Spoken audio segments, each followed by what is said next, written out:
So guys, good afternoon. Ito ang inyong lingkod, The Finest Road. May bibisitahin tayong isang kaibigan. Mukhang bagong-bago pero ang lupit. Matnog.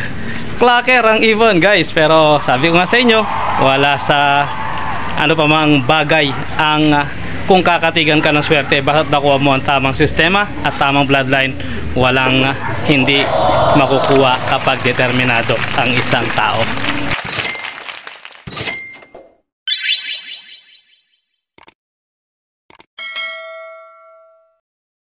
Ito nga ang love niya guys. Ang dawag nga ng itsura guys, talagang parang puzzle pa rin kung paano papasok ang ibon. Pero ganun pa man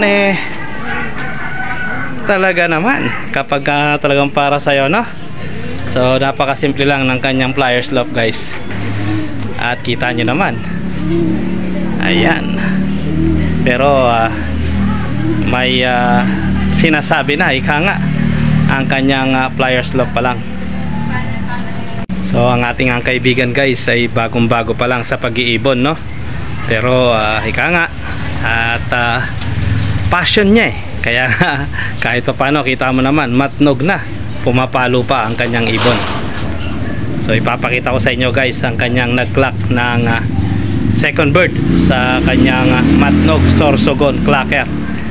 So ayan po, at hintay natin ang ating tropa pang sa ganun ay ipakita niya sa atin ang kanyang isang malupitang ibon. Ano ba lahi niyan? Oh. Ano to Basra Alphonse. Basra Alphonse. Oh, yung lahi niya. Bali second day siya dumating. Oh. Hanggang second day pa lang clacking niya. Hindi siya pre. Kumbaga para yung clacking niya, inintindi ko rin kanina. Ito na may katok. Bali ito. Ito, mayroon na siyang isang paltos. Ito. Yun ang butas niya. Pero may ano pa, tumutuka pa isa pa lang ako isang butas. Isang butas pa lang. Itong apat na to, malaki siya dito pre. Kay Michael daw, di daw nakahuwi. Hindi rin. Sabi ko nga sa kanya, ikaw nang may sabi. Swerte rin sa pagkakalaki. Tama. Pag sabi ko nga pag ano, sa akin kapon, wala siya ba? Wala naman akong sasabihin dahilan. Wala nang dahilan. Pag wala na. Wala siya. Ganun yun. Hindi niya swerte. Ganun sabi ko. Kaya dumating kanina. Kaya nga, mayroon pa rin. Diba? May swerte pa rin. May tsansa pa rin. May tsansa pa rin. May dalawa pang natira. Malay mo. Dito ba siya pumapasok o dito? Diyan. Dito mismo pumapasok? Diyan. Pinuputivate ko nga siya dahil umuwi siya. Hindi man siya wasak. Namali lang yung sinamahan niya. Namali lang ano. Hindi man siya wasak. Tingnan mo yung ilong niyo. Hindi man wasak yung kunin mo nga pre. Maliit lang na ibon to, maliwala. Wala namang sa gandang ibon ng mananaluhin pre. Kita mo ba yung humakot ng 1.2 million? Si Nardo. Native lang ang ibon nun pre. Babae siya. Babae. Oo, siya. Yan ang matnog clacker ng ating kaibigan guys. So kita niya man. At motivated ang ibon. Sinuswerte lang konti. So sabi nga niya, sinuswerte daw ng konti. Pero hindi ginagawa talaga ang swerte minsan pre. Dahil nga kapag kinukondisyon at minomotivate ang ibon, uuwi basta't nakakondisyon ang ibon, nakuha mo sistema. Kaya nga sabi ko nga sa'yo, nasa iyo ng bloodline, nasa iyo na yung mga pyesa, sistema at conditioning na lang ang aaralin para mapauwi ng maayos ang ibon. So kagaya nga ng ating kapatid, at baguhan pa lang ito guys, first time na sumali sa pangangarera ng ating kaibigan. At ano nga bang love name mo?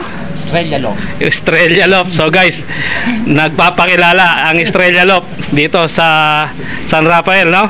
At kita nyo naman, baguhan pa lang pero meron siyang matnog clacker dito sa, so siya naman ay nasa GRPL ang kanyang nilalaro. So sabi ko nga sa inyo, wala sa ganda ng loob yan guys. Kita nyo naman, ipapakita ko sa inyo yan guys ha. Ipapakita ko sa inyo yan. Kulungan ng manok guys. Ayaw lumabas. Ayaw pang lumabas ng ibon.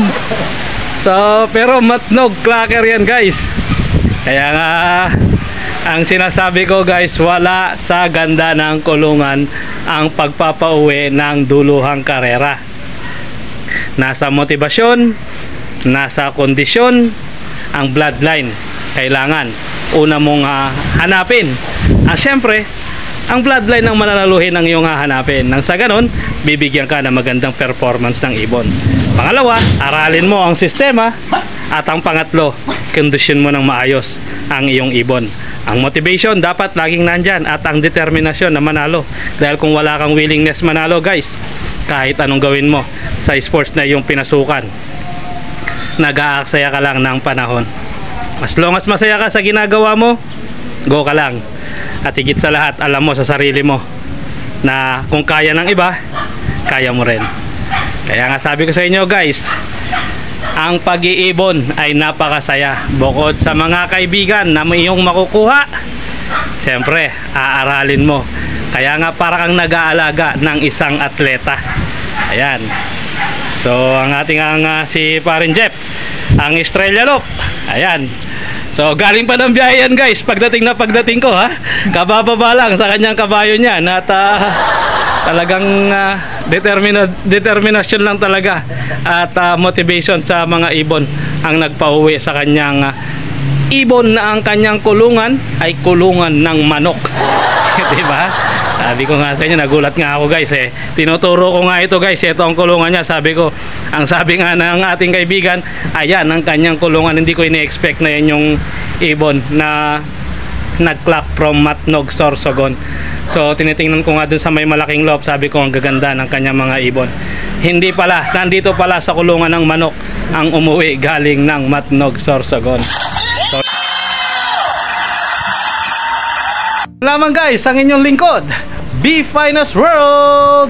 Always choose to be happy and be courteous to others, and let the Lord God Almighty be the center of our lives. Bye for now and God bless. Shoutout po sa lahat ng ating mga manonood dyan, mga kalapatid na walang sawang nanonood sa ating vlog. Estrella Loop, introducing, hintayin nyo sa finals yan guys. So ayan guys, ang ibon ng ating kaibigan. So inyong mapapansin ay napakasimple lang ng ibon. Netoy, ika nga. Anong netoy? So kita nyo naman, kumaka na. Matnog slasher na yan guys. Kung ako ay may matnog finisher at matnog slasher, eto matnog clacker guys. Saan ka pa? Hi.